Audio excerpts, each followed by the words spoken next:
Yeah, we're not kidding. Especially with the Roblox Doors Hotel Plus update dropping just under a week ago, the developers have added quite a bit of stuff, especially when it comes to the files in the game, and what's inside those files. Well, apparently a new entity was uncovered inside of them. You better like and subscribe, especially if you want this to come to Doors, guys. But let's backtrack a bit. Several weeks ago, the developers of the game did release this update leak video called the Doors Hotel Plus Sneak Peek Part 2. Everything seemed pretty normal, especially with the grandfather clock. But if we pause at the right frame, we did uncover this strange looking entity that seemed to have been coming for the update. Well, the update is here right now, but where the heck is this entity? I mean, we have gotten 11 new entities in total, which is remarkable, all but this one grandfather clock one. Well, we actually got sent video proof of a person being able to go into the classified files and spawn it right into Doors. So what are we waiting for? Play the video.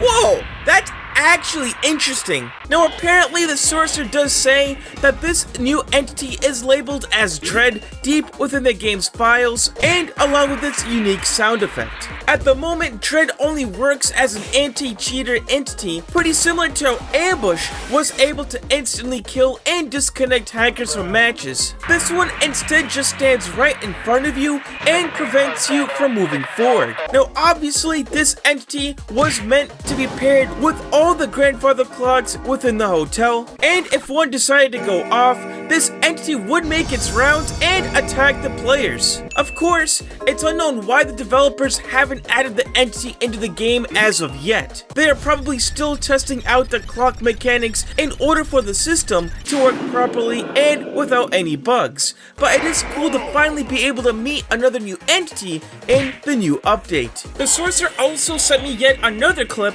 of the entity, this time just randomly chilling within the void in order to get a better look at the entity, and as we can see, the entity definitely behaves similar to Ambush in terms of effects, and they even said that in movement, they move just about as fast as Ambush too. I guess they could be distant cousins from each other, but who really knows at this point anymore. But things get even crazier. We did a little bit more digging into the origin of this unreleased entity, and we did find a couple things. We were able to find the actual original asset file in the Roblox library called Betsy Brandit, and apparently it's uploaded by a random player named Awesome Tony. But wait a second, isn't that the same guy who was inspired with a statue inside of the library? That one's also called Awesome Tony as well, right on the plaque. Except the Roblox name for Awesome Tony does end with a 987. Could there actually be a deep secret within the A rooms, especially inside the room A-987? It could be a possibility. But what about the entity file name being named Betsy Brandit? Apparently she's one of the cast stars for Breaking Bad, and I highly doubt that has anything to do with Doors or Dread, but all of this could play in the role of the entity being released at some point. I mean, I even contacted Redibles, the co-developer for Roblox Doors, about this, and it seems that they were a bit nervous about the approach of these findings. That does mean only one thing left to talk about. Are you excited for Dread? Let us know down below what you think of his design, and take care.